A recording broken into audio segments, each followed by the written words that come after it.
사랑은 부정적인 생각을 하지 않습니다. 부정적인 생각에서 벗어나는 길, 이것이 오늘 말씀의 주제입니다. 파스칼의 팡세 보면 우리가 팡세를 읽어보지 않은 사람도 팡세에서 제일 유명한 구절이 무엇이냐 하면 그걸 겁니다. 인간은 자연 가운데서 가장 연약한 한 개의 갈대에 불과하다. 그러나 인간은 생각하는 갈대다. 가장 연약한 존재, 우주에 비하면 점 하나와 같은 갈대처럼 연약한 존재이지만 인간이 강할 수 있는 이유는 생각 때문이다. 이 인간의 두 가지 면을 다 말하고 있다는 것입니다. 생각 때문에 강한 존재가 될 수 있다. 지금의 모든 발명품들, 문명의 이기는 실제가 있기 전에 생각이 있었습니다. 전부 상상이 있었다는 것이죠. 그러니까 생각 속에서 실제가 나오게 되었던 것입니다. 29년 동안에 연구하고 수많은 책을 저술하는 가운데 13가지의 성공 원리를 담은 나폴레옹 힐의 생각하라 그리고 부자가 되라, Think and Grow Rich 라는 책이 있습니다. 굉장히 좋은 책입니다. 거기에 이런 구절이 나옵니다. 생각이 상황을 만드는 것이다. 생각이 분명한 목표, 끈기, 강한 열망과 결합하면 그 생각은 더 강력해지고 부나 물질적인 대상으로 바뀐다. 그는 가난하고 부한 것도 생각에서 시작이 된다고 합니다. 아니 어떻게 추상적인 생각에서 실질적인 부가 나올 수 있는가? 그렇다라는 것입니다. 불행도 행복도 생각에서 나온다고 또 이야기합니다. 우리가 뭘 생각하고 있습니까? 우리가 생각하는 것, 거기에 행복이 있고 불행이 있고 내가 지금 생각하는 것이 앞으로가 어떻게 성공할 것인가 실패할 것인가 행복할 것인가 불행할 것인가를 거의 좌우한다라는 것입니다. 굉장히 공감이 갑니다. 오늘 본문 보십시오. 고린도전서 13장 5절에 사랑은 악한 것을 생각하지 아니하며, 사람을 결정하는 것은 그 사람의 생각입니다. 무슨 생각을 하느냐가 그 사람의 인격을 결정하고 생각은 씨앗입니다. 그리고 행동으로 나타나죠. 그리고 그 행동은 내 삶을 건축하게 됩니다. 그러니까 어떤 생각을 품느냐에 따라 그는 지금 그리고 앞으로 어떻게 살 것인가가 눈에 보인다라는 것입니다. 그죠? 굉장히 중요한 하나님의 말씀입니다. 하나님의 사람은 하나님의 생각을 합니다. 마귀에게 속한 사람은 마귀의 생각을 합니다.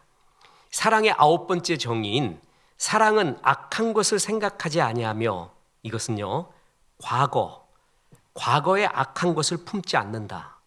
현재는 그의 부정적인 것보다 그의 장점, 믿음의 관점으로 본다. 그리고 미래는요 악한 것을 기대하지 않는다. 악한 생각을 미래에 품지 않는다. 이것이 과거, 현재, 미래의 생각에 대한 하나님의 정의입니다. 이때 이 생각한다라는 단어는 헬라어로 로기조마이라고 하는데, 이 로기조마이에서 로고스, 이성, 논리, 추론, 원리, 진리라는 뜻의 로고스가 나옵니다. 그래서 로기조마이는 뭐냐 하면은 악한 것을 생각하지 않는다의 로기조마이는 그냥 이렇게 지나가듯이 생각하는 것이 아니라 수학 계산을 하듯이 엄밀한 생각의 과정, 그러니까 진짜 생각하는 거예요. 곰곰이 묵상하고 치밀하게 계산하고 있는 악한 그 무엇, 그것을 하면은 사랑은 사랑과 반대의 삶을 살고 있다는 것입니다. 하나님은 악인이 밤을 새워가며 악을 도모하는 것을 싫어하십니다. 그런데 사랑하지 않는 사람은 이 악을 곰곰이 도모하는 것과 똑같다라는 것입니다. 자, 그래서 스가랴 3장 17절에 마음에 서로 해하기를 도모하지 말라. 그러니까 저 사람 어떻게 죽일까 하는 것을 계속 생각하지 말라. 치밀하게 계산하지 말라. 그런데 사랑하지 않는 사람은 우리의 과거, 현재, 미래를 이렇게 죽일 생각으로, 그리고 그를 넘어뜨릴 생각으로 항상 가득 차 있다라는 것입니다. 그래서 오늘 본문은 첫째, 과거의 악한 것을 품지 말라라는 이야기입니다. 자, 알을 품으면 새끼가 나오게 돼 있죠. 계란을 품으면 병아리가 나오고요. 독사의 알에서는 그것을 품으면 독사가 나옵니다. 악한 것을 품고 있으면 결국에는 악한 것이 나오게 됩니다. 오늘 사랑은 악한 것을 생각하지 아니하며를 표준 세번역에서는 사랑은 원한을 품지 않습니다 라고 번역을 했고, 공동 번역에서는 사랑은 앙심을 품지 않습니다 라고 이렇게 이야기합니다. 그런데 우리는 죄성이 있습니다. 그래서 항상 과거를 품고 삽니다. 원수는 돌에 새기고 원수는 물에 새기고 은혜는 돌에 새기라고 했습니다. 그래서 내가 베푼 것들은 그냥 물에 새겨서 잊어버려요. 그리고 원수는 물에 새기고 은혜는 돌에 새겨야 되는데 우리는 그 반대로 합니다. 그래서 원수는 돌에 새기고 은혜는 물에 새기고, 좋아했던 거, 잘했던 것은 다 기억도 안 해요. 근데 못했던 것만 기억을 해요. 그게 우리가 가지고 있는 죄성이라는 것입니다. 우리는 죄성이 많아서요, 언제나 실수를 합니다. 순간순간 실수를 합니다. 그럴 수밖에 없는 인간들, 그 존재들이죠. 근데 그것을 계속 품고 있지 말아야 합니다. 그것을 오래 품고 있는 것을 원한이라고 합니다.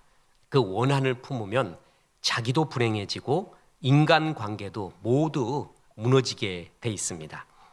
우리 주님은 우리가 주님께 행했던 악한 것들을 계산적으로 다 계산하고 있다면요, 우리는 벌써 죽었습니다. 근데 저는 성경을 보면서 하나님이 그런 기억력이 별로 없으신 게 너무나 감사합니다. 없으신 게 아니라 잊기로 하신 것이죠. 탕자 이야기를 보십시오. 여러분, 탕자 이야기에서요, 탕자가 참 악한 것은 이럴 수 있잖아요. 아버지, 나 진짜 한번 나가서 이 아버지 품보다도 세상 넓은 데 가서 한번 보란듯이 한번 해보겠습니다. 정주영 씨도 그런 거 아니에요? 현대그룹의 창설자. 그러니까 몇 번 가출하고 아버지가 이탕고탕 모아가지고 소 파는 돈 훔쳐가지고 도망가고 또 들어와서 두들겨 맞고 또 도망가고, 네, 그러지 않았습니까? 탕자가 그렇게 나간 것이 아니라는 것이죠.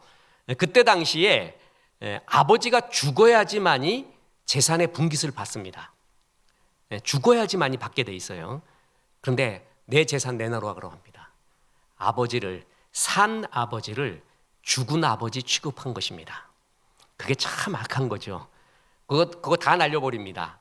그랬는데 그 탕자가 집에 돌아오자 아버지는 어떻게 합니까? 아무 말을 합니다. 묻지 않았지 왜 나를 떠났냐고. 아무도 묻지 않았습니다. 그냥 잔치를 벌입니다. 있을 수 없는 얘기죠. 이런 사랑을 받아보면 그 사람이 변하지 않을까요? 아무것도 묻지 않았습니다. 그리고 그대로 받아들이고 오히려 사랑의 잔치를 하게 됩니다.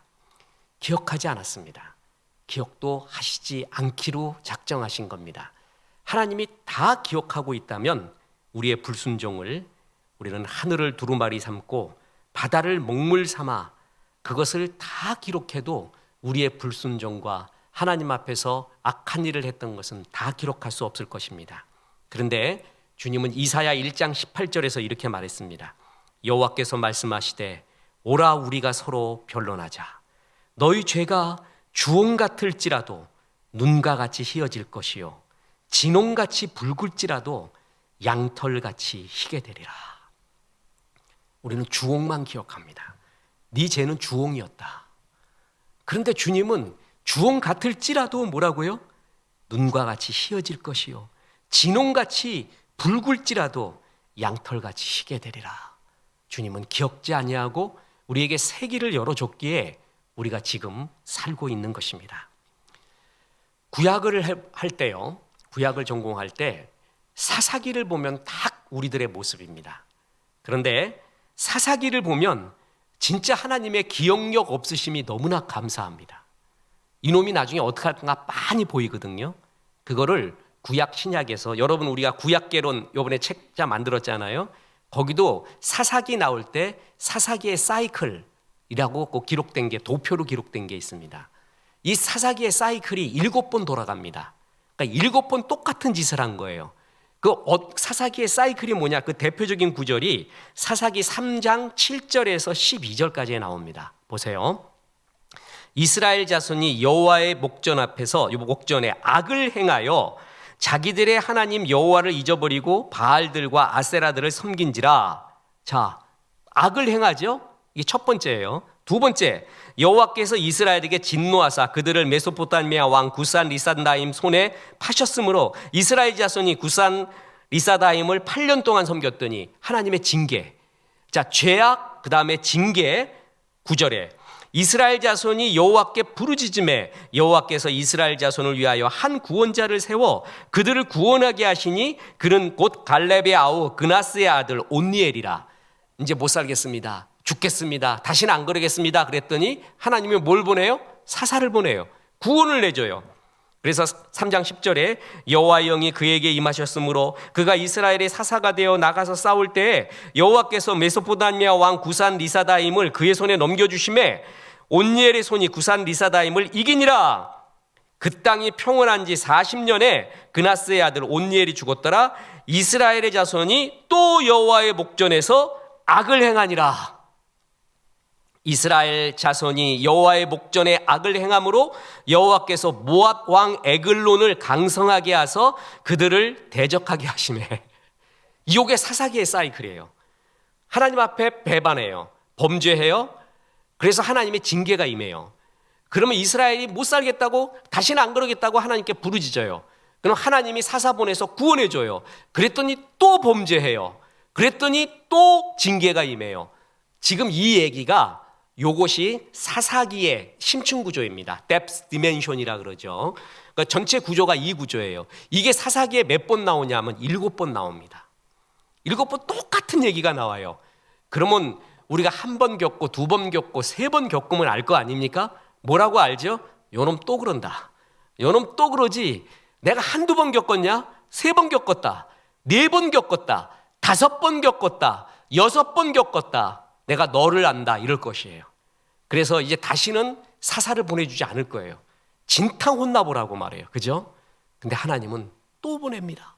또 보내고 또 보내십니다. 어떨 때 이 사사기의 사이클을 보잖아요. 그럼 정말 눈물이 납니다. 우리가 이렇구나. 근데 하나님이 우리를 그 계산대로, 잘못한 그 헤아림대로 우리를 헤아리신다면 우리는 남을 사람 하나도 없구나. 하나님은 그런 사랑을 우리에게 줬습니다. 자, 보십시오. 출애굽기 20장에는 이런 하나님에 대해 이렇게 증언합니다. 20장 5절. 그것들에게 절하지 말며 그것들을 섬기지 말라. 나는 내 하나님 여호와는 질투하는 하나님인즉 나를 미워하는 자의 죄를 갚되 아버지로부터 아들에게로 3, 4대까지 이르게 하거니와 나를 사랑하고 내 계명을 지키는 자에게는 1000대까지 은혜를 베푸느니라. 자, 여러분 초등학교면 다 알죠? 범죄한 자에게는 몇 대까지요? 3, 4대. 하나님 앞에 충성한 사람에게는 몇 대요? 1000대. 여러분 3, 4대와 1000대의 차이를 아십니까? 하나님이 이렇게 계산하신다라는 것입니다. 너 범죄하면 3, 4대 간다. 충성해도 3, 4대 간대가 아닙니다. 충성하고 은혜 속에 있으면 1000대에 이른다. 그래서 구약에 보면은요, 다윗을 하나님이 참 사랑했습니다. 그런 가운데 아주 다윗의 막 후손님 내려오고 내려와요. 다윗에 대한 이야기가 굉장히 희미해질 그때도 뭐라 그러냐면 내 종 다윗을 봐서 너한테 참는다. 내 종 다윗을 봐서 너에게 요 정도로 한다 라는 말을 해주십니다. 하나님은 은혜를, 그리고 이러한 하나님 앞에 충성한 거를 1000대까지 기억하십니다. 그리고 잘못한 거 3, 4대에서 끝내버립니다. 그렇다고 3, 4대 딱 계산하라는 것이 아니죠. 1000대도 딱 계산하라는 것이 아닙니다. 하나님이 우리를 사랑의 관점으로 보시기 때문에 이렇게 하나님의 은혜와 영광이 있는 것입니다. 사랑은 원한을 품지 않는 것입니다. 품으면 다 죽습니다. 생각을 품으면 행동으로 나타납니다. 그리고 그 행동은 우리 삶의 운명을 좌우하게 됩니다. 그래서 사랑은 악한 것을 생각하지 않는다. 과거에 원한을 품지 않는다. 과거는 그렇게 정리해 갑니다. 그리고 또 현재의 사랑은 악한 것을 생각하지 아니하며, 그것은 뭐냐 하면 현재에는 상대의 긍정적인 면을 본다라는 것입니다. 다시 고린도전서 13장 5절, 사랑은 악한 것을 생각하지 아니하며. 그런데 우리의 죄성은요, 악한 것만 보여요. 그죠? 굉장히 잘 보여요. 남의 악한 것만 되게 보이고 나는 악한 것이 안 보이는, 그게 우리의 전형적인 죄성입니다. 사랑의 현재성은 사랑의 그 사람의 악한 것, 그리고 부정적인 면을 바라보지 않고 긍정적인 면을 바라본다라는 것입니다. 악한 생각을 품고 있으면요, 현재도 없고 미래도 없습니다. 과거도 죽은 것이고 현재도 죽은 것이고 미래도 죽은 것입니다. 그만큼 생각이 중요합니다. 죽으면 죽으리이다. 그거로 유명한 안희숙 사모님 아시잖아요. 그 안희숙 사모가 순교를 하시려다가 못하셨습니다. 그런데 저는 순교하려고 했다가 못한 것보다 그 후에 그분의 말씀이 제일 은혜가 됩니다. 하나님, 어쩌자고 순교를 하지 못하게 하시고 날마다 순종하게 하시는 이 고생을 하게 하십니까? 한번 꽥 하고 죽어버리는 게 더 쉽다는 거예요. 날마다 나를 죽여가면서 순종하는 것이, 이 성화를 이루는 것이 더 어렵습니다 라는 고백을 하는 거죠. 우리 현재 하루하루의 삶에서 순종하는 것, 성화는 하루하루를, 오늘을 선한 마음으로 살아가는 것입니다. 선한 마음. 그래서 상대의 선한 면을 봐라. 상대의 지금 현재의 단점과 부정적인 면만, 그 악한 것만 현재에 계속 생각하지 마라. 그의 아름다운 점을 계속 바라봐라 라는 것입니다. 인간에게는 여러 모습이 있죠. 단점이 있고 장점이 있습니다. 근데 제가 드라마 대사 중에 잊혀지지 않는 게 있습니다. 대통령이 비서실장한테 물었습니다. 그 사람 장점이 뭐야? 그랬더니 그 사람 장점은 이겁니다. 단점은 뭐야? 그랬더니 이 비서실장이 너무나 멋진 말을 합니다. 장점이 곧 단점이 될 수 있지 않겠습니까? 잊혀지지 않아요. 저 사람 장점 뭐야? 그럼 단점이 뭐야? 장점이 곧 단점이 될 수 있습니다. 그럼 묻습니다. 저 사람 단점이 뭐야? 그 단점이 장점이 또 될 수가 있습니다. 하나님은 우리의 단점, 부족하고 죽어야 할 땐 점을 중심으로 우리를 봤다면 우리가 어떻게 될까요? 아무튼 우리는 가능성이 없는 사람입니다. 탕자를 어떻게 사랑합니까? 다윗을 어떻게 사랑합니까? 어떻게 다시 기회를 주겠습니까? 그런데 그 사랑 때문에 지금 우리가 다시 기회를 얻은 게 아닙니까? 장점은 단점이 될 수 있고 단점은 장점이 될 수 있는데 하나님은 되도록이면 우리에게 장점을 보시는 겁니다. 안산 동산고 이야기라는 책이 있습니다. 거기에 이런 구절이 나옵니다. 내성적인 학생은 생각을 진지하게 해서 좋습니다. 사교성이 적은 학생은 정직하고 과장되지 않아서 좋습니다. 소심한 학생은 실수가 적고 정확해서 좋습니다. 질투심이 많은 학생은 의욕이 넘쳐 좋습니다. 말이 많은 학생은 지루하지 않아 좋습니다. 자신감이 없는 학생은 겸손해서 좋습니다. 직선적인 학생은 속정이 깊어 좋습니다. 전부 단점인 줄 알았는데 이 선생님은 그 속에서의 장점을 본 겁니다. 참 감동스럽죠? 우리는 남의 단점을 지적해 주는 것을 기쁨으로 삼고 있습니다. 그러면서 내가 지적해 줘야 저 사람이 변화된다. 그것을 역사적 사명을 띠고 이 땅에 태어났다고 생각을 하는 그런 경우가 많이 있습니다. 그렇게 해가지고 변화되는 사람은 거의 없습니다. 감바 와타루가 지은 누구에게나 단점은 있다. 이 책도 참 좋은 책인데요. 거기에 목차 있잖아요. 목차 부분에 이미 답이 다 나와 있습니다. 그 목차에 이렇게 나옵니다. 내성적인 사람은 발상력이 뛰어나다. 내향적인 사람은 창조적이다. 고독을 사랑하는 사람은 인생을 사랑하는 것이다. 남을 피하는 사람은 대부분 정직하고 꾸밈이 없다. 낯을 가리는 사람이 진실한 인간관계를 많이 만든다. 소극적인 사람은 남의 말을 잘 듣는다. 전부 단점인 줄 알았는데 그는 거기서의 장점을 보는 것입니다. 하나님이 그렇게 우리를 보는 것 같습니다. 사람이, 그리고 악한 마귀가 저 사람 이런 단점이 있어라고 항상 봅니다. 근데 하나님은 그렇지 않다고 뒤집어서 보십니다. 쟤는 이런 장점이 있기에 내가 쓰기에 좋은 사람이야. 그래서 내가 더욱더 사랑하지 라고 말하고 있다는 것이죠. 지난 설교에 토마스 에디슨 이야기를 해줬지 않습니까? 학교에서 가정통신문을 보내서 너 좀 학교 좀 제발 나가라. 그런데 그거를 정반대로 어머니가 얘기했잖아요. 그죠? 그래서 어머니가 키웠습니다. 그런데 이와 똑같은 천재인데 거의 똑같은 과정을 겪은 사람이 또 하나 있습니다. 그게 바로 알버트 아인슈타인입니다. 상대성 이론. 아직도 물리학계에서 아인슈타인을 능가하는 사람이 나오는가? 저는 많이 있다. 적어도 3-4명은 있지 않을까라고 생각을 했는데 아직까지도 물리학계에서는 무조건 아인슈타인입니다. 아인슈타인.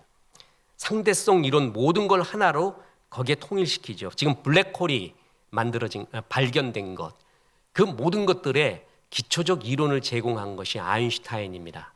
다만 그가 하나 미스한 것이 무엇이냐면 지금 나와 있는 양자역학. 저는 5년 동안 하다 포기했다 그랬죠. 어떤 방송 들었던 청취자, 목사님이 그렇게 얘기합니다. 목사님 굉장히 기대하고 있었는데 왜 포기하셨습니까? 그냥 끝까지 연구하시죠. 그러니까 내가 머리가 터질 것 같습니다. 내 머리는 되지 않습니다. 이해할 수가 없습니다. 우리 교회에도 양자역학 갖고 그 비스무리한 갖고 석사딴 우리 학생도 있었습니다. 근데 물어봤어요. 뭐냐 그게 도대체.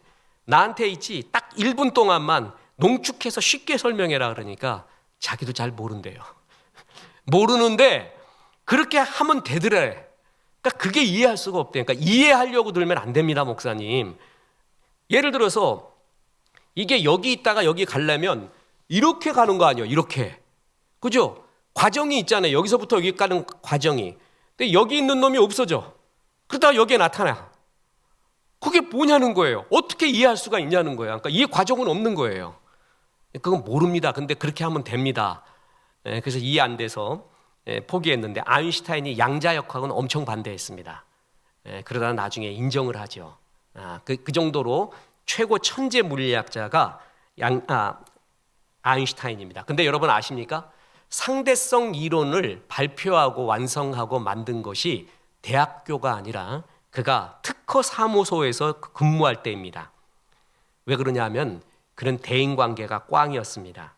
지도교수로부터 신뢰를 받지 못합니다. 그래서 아인슈타인의 지도교수가 이렇게 말했습니다. 자넨 똑똑한 친구야. 그런데 자네에게는 단점이 하나 있어.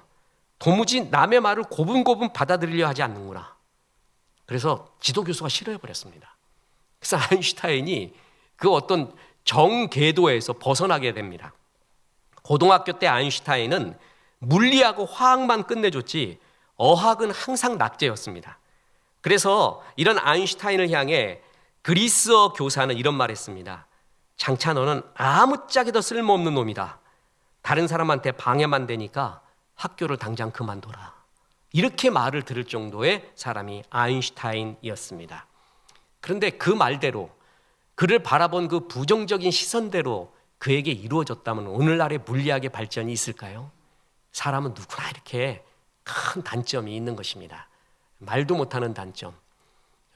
어제까지도 저는 축구를 생방송을 거의 안 보는 사람입니다. 안 믿겠지만 회개하고 어느 날부터 그냥 내가 신경 써서 보지 말자. 잠도 못 자고 월드컵 4강에서 깨졌잖아요. 이강인 선수하고 또 손흥민하고 싸운 이야기, 손가락이 막 골절이 되고 뭐 어쨌든 이야기. 그래서 이럴 수밖에 없었다라는 그 모든 이야기.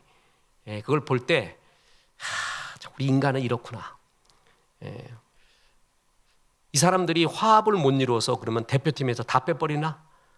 그러면 전력은 엄청 약해지고 끼려고 하니 화합도 안 되고 또 싸우면 어떻게 되고. 고참의 입장에서는 회식 자리는 밥 먹는 자리가 아니라 단합하는 자리니까 우리 같이 먹자. 그런데 신참들의 입장에서는 그것도 싫은 거예요. 가서 탁구 치겠대. 탁구란 말은 조금 좋아요. 그 탁구 치러 나간대. 그럴 수가 있느냐. 그러다 싸워가지고 또 이렇게 됐대요. 그게 우리 인간이구나. 그게 우리 인간들이 이런 모양이구나.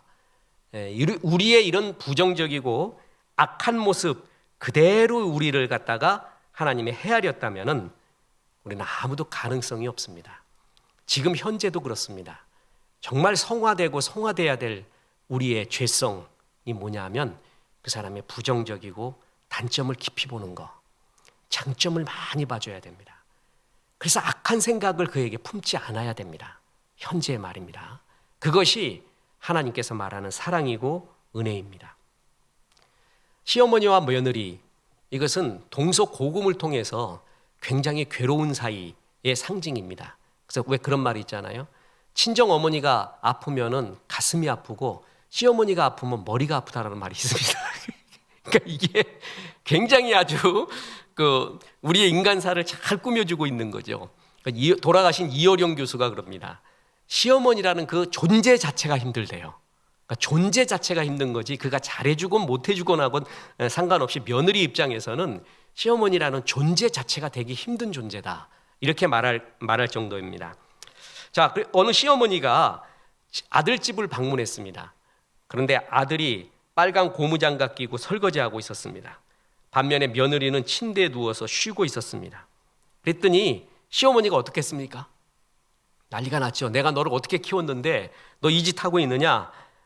그러면서 화가 나서 나가버렸습니다. 바로 이어서 친정어머니가 그 딸의 며느리의 친정어머니가 방문했습니다. 친정어머니는 직장일로 자기 딸이 그렇게 힘들어하는 것을 사위가 이렇게 챙겨주는 게 눈물겹게 고맙습니다. 그래서 말했습니다. 사위 고맙네 그랬습니다. 누가 잘한 겁니까? 누가 맞는 거죠? 누가 맞는 겁니까? 동일한 상황을 이렇게 다르게 볼 수 있는 것이 바로 사랑 때문입니다. 한쪽은 아들을 더 사랑했고요. 한쪽은 내 딸을 더 사랑하는 것입니다. 사람은 사랑하는 쪽으로 마음이 갑니다. 그리고 말도 가고 행동이 가게 돼 있는 것입니다.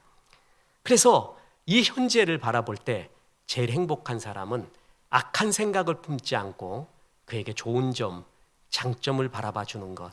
이것이 사랑은 악한 생각을 품지 않는다는 현재적 의미입니다. 그리고 세 번째, 사랑은 미래에 그가 잘 되기를 소망하는 것입니다. 다시 고린도전서 13장 5절 보겠습니다. 사랑은 악한 것을 생각하지 아니하며 과거는 악한 것을 품지 마라. 현재는 그의 좋은 점, 악한 면을 보지 말고 좋은 면을 봐라. 세 번째, 그를 미래를 축복해 줘라. 악한 생각을 품어서 그렇게 되도록 그를 저주하지 말라. 미래를 축복하는 마음의 자세. 유진 스미스 목사가 저 사람에 대한 미래를 늘 축복하는 마음, 그게 사랑은 악한 것을 생각하지 않는다라는 미래적인 측면이라고 말했습니다. 그가 정말 잘 되기를 바라는 마음. 너 이제 5년 뒤에, 10년 뒤에, 20년 뒤에, 30년 뒤에 점점 꼬부라져라. 점점 망해라. 그냥 다리도 부러지고 허리도 부러지고 손도 부러지고 점점 그렇게 돼가기를 원한다 라는 사람이 있겠습니까? 그런 생각 품지 마라. 그런 생각, 그런 말은 자기에게 돌아옵니다. 자기에게 그대로 돌아오게 됩니다. 너희가 어디 가서 사람의 집을 방문할 때는 그 집이 평안하기를, 샬롬, 평강하기를 축복하라고 했습니다. 그죠? 그런데 그 평강이 임할 만한 집이 아니에요. 이 집은요. 그럼 어떡하냐면은 네가 빌었던 평강이 어떻게 된다고요? 자기에게로 돌아온다고 했습니다.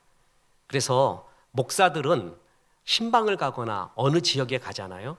그럼 제일 먼저 앉아서 하는 게 뭐냐 하면 지금 이곳의 평강, 은혜를 축복하는 것입니다. 그래서 축복해 주는 거예요. 하나님, 이곳에 하나님의 은혜가 넘쳐나기를 원합니다. 주의 평강이 넘쳐나기를 원합니다. 그렇게 기도하는 거예요. 그것이 모든 사역자들이 당연히 하는 겁니다. 목사님들의 모임에서 굉장히 좋은 게 몇 가지가 있습니다. 하나는 술, 담배를 안 한다는 거, 모여서. 그게 굉장히 좋죠. 그리고 또 하나가 뭐냐면 찬송을 부르면 너무 잘해요. 목사님들이 찬송을 정말 뜨겁게 잘해요. 은혜스럽게 하고요. 그리고 말씀이 이렇게 임하면은 같은 목사인데도 아멘 아멘 하면서 공감을 해줘요. 그래서 그게 굉장히 좋아요. 그리고 또 하나가 뭐냐면 축복을 많이 해요. 축복. 주님 또 식사를 대접받습니다. 또 이곳에 왔습니다. 라고 축복 기도를 하는데 그 축복 기도가 그렇게 은혜가 됩니다. 그래서 이런 축복을 많이 해줘야 돼요. 그래서 그 축복을 받을 만한 곳이 아니면 그 축복이 누구한테 임한다고요? 자기에게 임합니다. 근데 막 저주를 해요. 그런데 그 저주를 받을 만한 사람이 아니었어요. 그럼 그 저주가 누구한테 임하는 거예요?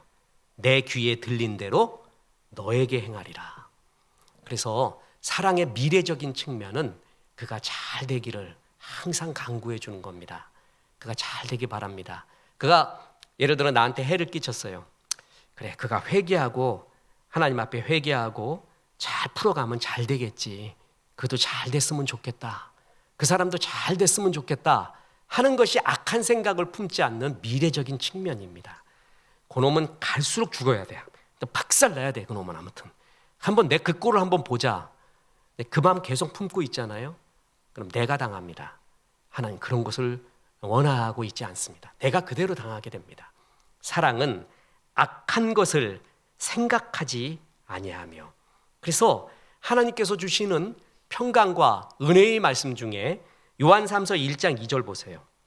사랑하는 자여, 내 영혼이 잘된 같이 내가 범사에 잘되고 강건하기를 내가 간구하노라. 참 얼마나 축복의 말입니까? 영혼이 잘 되세요. 그래서 그 영혼이 잘됨과 같이 범사에 잘되고 육신도 강구하세요. 강건하세요. 참 이런 마음을 품고 있는 자, 그건 천국이 임한 자의 그 마음이, 그러니까 마음에 생각에 천국이 있다라는 것입니다. 그래서 악한 것을 생각하면 네가 죽는다, 네가 죽어간다. 그래서 그것을 네가 품지 마라 라고 하나님이 우리에게 더욱더 우리 자신을 위해서 말해주고 있는 것입니다. 이제 중요한 결론입니다. 오늘 말씀의 제목처럼 부정적인 생각에서 벗어나기 위하여 결론입니다. 말씀을 가까이 하십시오. 이것이 부정적인 생각을 벗어나는 굉장히 중요한 길입니다. 노예라는 상황 속에서 철학자가 된 에픽테투스, 스토아 철학자인데 성경에도 스토아 철학이 나오죠. 그러니까 우리 그리스도인이 특히 목회자가 인문학을 알아야 되는 이유 중에 하나, 그것이 뭐냐면 바울이 스토이고 스토아 철학자들과 변론을 합니다. 그런데 스토아가 뭔지를 알아야죠, 그죠? 그 스토아 철학의 대표적인 두 학자가 하나는 황제고 하나는 노예예요. 황제는 마르크스 아울렐리우스, 명상록을 쓴, 그리고 또 하나가 노예 출신의 에픽테투스입니다. 이 에픽테투스의 글도 지금 많이 번역이 돼서 나오고 있어요. 그 사람의 말 중에, 에픽테투스의 말 중에 제일 유명한 말이 이겁니다. 인간은 사물로 인하여 고통받는 게 아니라 그것을 받아들이는 생각으로 인해 고통받는다. 그러니까 생각이 어떤 생각을 하느냐, 그거에 따라 행복과 불행이 좌우된다라는 것입니다. 아무리 성공을 해도요, 그 사람의 생각이 악하거나 생각이 부정적이잖아요. 그러면 불행한 삶을 산다라는 거예요.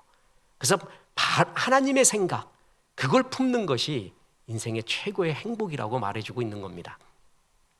내년 5월 초가 되면은요, 워런 버핏이 사는 미국 네브래스카주의 오마하 마을에는 축제의 도시로 바뀝니다. 굉장히 부러운데요. 워런 버핏이 운영하는 버크셔 해서웨이의 주주총회를 거기서 해요. 근데 여러분, 주주총회를 하는데 뭔 축제예요? 주주총회 잘못하면 난리 나는 거 알죠? 이번에 일론 머스크, 거기 그 주식 하나 갖고 있었던 그 몇 주 안 갖고 있는 사람이 한번 쑥 걸어가지고 지금 난리가 난 거 아닙니까? 일론 머스크가. 그 정도로 주주총회가 축제일 리는 없습니다. 그런데 이 마을은 축제가 벌어집니다. 경제교육의 장으로 승화시켰습니다. 그래서 경제교육을 하는 주주총회를 오마하 마을에서 열립니다. 이때 아주 유명한 일화가 하나 있는데 10살 난 어린 소녀가 이 워런 버핏에게 당돌한 질문을 합니다.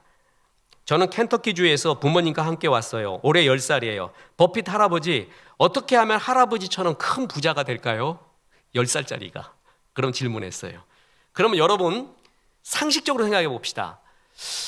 만약에 내가 워런 버핏이에요. 그 워런 버핏이 아니더라도 여러분이 성공한 어떤 사업가예요. 그러면 그 10살 난 애한테 무슨 대답을 해주겠습니까? 무슨 대답을 해주는 게 거의 상식적이죠? 에? 그렇지, 공부 열심히 해라. 밥도 잘 먹어서 건강해라. 공부 열심히 잘하다 보면 나중에 돈도 벌게 돼. 그러니까 지금 너 공부 열심히 하는 게 최고야. 운동도 잘하고 말이야. 생각도 건전하게 하고 또 순종도 잘해야 돼. 라는 이런 전형적인 꼰대스러운 말을 해야 되잖아요. 근데 워런 버핏은 완전히 상식에 어긋난 다른 말을 합니다. 돈 벌고 싶니? 그럼 너 지금부터 있지. 어떻게 하면 돈 버는가? 남의 주머니에 있는 돈 어떻게 하면 내가 끌어올 수 있을까를 생각해. 그래. 생각하래요. 그래서 워런 버핏은 자기가 어렸을 때부터 생각했대요. 어렸을 때부터 어떻게 해야 돈 버는가를 항상 생각했대요. 그래서 그 생각이 이기게 됐다는 거예요. 이 말이 뭐예요? 생각의 힘이라는 책들이 많이 있는데 거기서 이 워런 버핏의 이 일화가 굉장히 유명한 일화입니다. 생각하는 놈이 이긴다는 거예요. 그리고 어떤 생각을 하느냐가 인생의 행복의 좌우가 됩니다. 자, 생각하는 놈은 성공합니다. 그런데 어떤 생각을 하느냐가 행복과 불행을 좌우합니다. 생각하면 성공하는데 성공하면 뭐예요? 불행한 성공은 무슨 의미가 있겠어요? 그죠? 생각하는 것이 힘이 있는 건 사실이에요. 그래서 부자가 되는 거예요. 그래서 수많은 자기계발서에서 부자가 되거나 성공하거나 인생에서 현실적으로 이기는 길은 뭐냐 하면 굉장히 중요한 생각의 힘에서 나온다라는 거예요. 내가 이길 수 있다라는 생각, 이길 수 있다는 말. 그럼 성공하면 뭐예요? 무슨 생각을 품느냐에 따라 행복과 불행도 좌우됩니다. 이만큼 세상에는 창조적인 생각을 하는 사람과 생각은 하되 그 생각이 염려와 근심, 열등감 이런 것이 가득한 사람이 있습니다. 사람은 어떤 생각을 하는 것이 무슨 생각을 품느냐가 중요합니다. 그러니까 죽은 스티브 잡스의 유명한 금언이 뭐죠? Think different. 다르게 생각하라. 생각의 중요성을 말하고 있어요. 그러니까 어떤 생각을 품느냐가 성공 그리고 실패를 좌우할 경우도 많고 무슨 생각을 품느냐가 행복과 불행을 좌우하게 됩니다. 이만큼 생각은 중요합니다. 사람은 자기가 오랫동안 상상하고 생각해왔던 그대로의 인간이 되어질 가능성이 굉장히 많습니다. 그래서 우리를 괴롭히는 대부분도 현실보다도 상상 때문입니다. 상상 이별, 상상 실패, 상상 질병, 상상 불행. 그래서 생각하면서 자꾸 그걸 내가 가까이 불러요. 내가 스스로가 부르고 있는 거예요. 그럴 때 그쪽으로 유도의 법칙 알죠? 끌려갑니다. 내가 자꾸 이렇게 끌려갑니다. 어린아이들은 하루 종일 어떻게 하면 잘 놀까 하는 놀 생각하는데요. 어른들은 새로운 걱정거리 만드는데 자기의 상상력을 엄청 좌우됩니다. 이상하게 5만 가지 생각 속에서 5만 가지 불행하고 5만 가지 안 좋은 생각을 우리가 많이 하고 있다는 것이죠. 죄가 무서운 것은요. 죄는 세력과 힘을 가지고 있습니다. 무슨 얘기냐 하면은 죄성은 끌어당긴다는 거예요. 우리를. 글로 끌고 가는 힘을 갖고 있어요. 그 죄가 무서운 것입니다. 죄는 행위의 죄가 있고요. 말의 죄가 있고요. 생각의 죄가 있습니다. 이 세 가지는 다 동일한 죄입니다. 근데 생각을 하면 자꾸 글로 끌려가요. 그리고 글로 가게 돼 있어요. 건강한 상상이 행복의 씨앗입니다. 자, 이 건강한 상상을 하기 위해서 어떻게 하는가? 그가 바로 말씀을 가까이 하는 것입니다. 자, 시편 1편 1절 2절을 보겠습니다.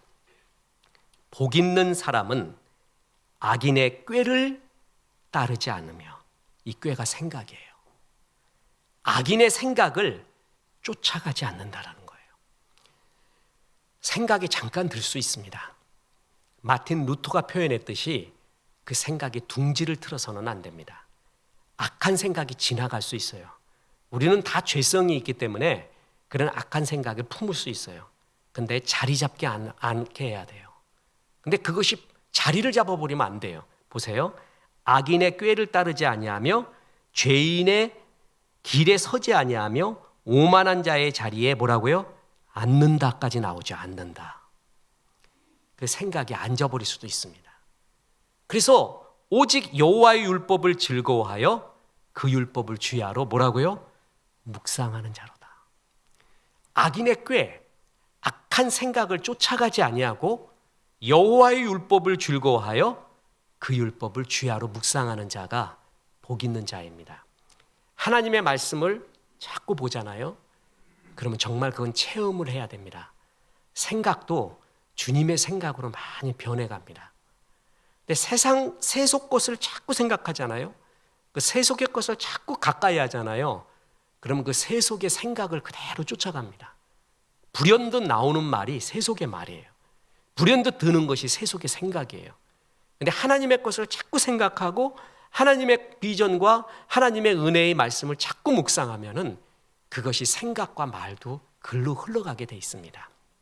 이게 제일 중요합니다. 복 있는 사람은 악인의 꾀를 따르지 아니하며 악인의 생각을 따르지 아니하며 오직 여호와의 율법을 즐거워하여 그 율법을 주야로 묵상하는 자로다. 사랑은 악한 생각을 하지 아니하며 우리를 괴롭히는 악한 생각은 나를 죽이고 있습니다. 과거, 현재, 미래를 다 죽이고 있는 것입니다. 성령의 불로 주님 악한 생각을 불태워 주시옵소서. 성령의 생각으로 내가 사로잡히기 원합니다. 주님, 내가 마귀의 생각 말고 하나님 생각하기 원합니다. 하나님이 주신 비전 따르기 원합니다. 하나님이 주신 관점으로 하나님의 생각으로 과거를 보고 하나님의 생각으로 현재를 보고 하나님의 생각으로 미래를 보아서 마귀가 주는 악한 생각 따르지 않는 종되게 도와주옵소서. 그게 주님을 사랑하는 자, 이웃을 사랑하는 자가 추구해야 될 일입니다. 우리 힘만으로 안 됩니다. 내 힘만으로 안 됩니다. 성령님께 도와달라고 해야 됩니다. 주님 도와주십시오. 나를 도와주시옵소서. 악인의 꾀를 쫓지 아니하게 도와주옵소서. 여호와의 율법을 즐거워하여 그것을 주야로 묵상하게 도와주옵소서. 라는 그야말로 이것은 내 자신과 이웃을 위한 뼈를 깎는 기도는 바로 이런 기도가 중요한 기도입니다. 사랑은 악한 것을 생각하지 않습니다. 우리 속에 악한 것을 성령의 불로 태워주기를 주 예수의 이름으로 축원합니다. 기도하겠습니다. 사랑은 악한 것을 생각하지 않는다는 이 말씀을 전하는 자나 듣는 자 모두에게 주셔서 감사합니다. 복 있는 자는 악인의 꾀, 악인의 생각을 쫓지 않는다고 했는데 이 말씀 주셔서 감사합니다. 오직 여호와의 율법을 즐거워하여 그 율법을 주야로 묵상하는 자로 살 수 있도록 도와주옵소서. 예수님의 이름으로 기도했습니다. 아멘.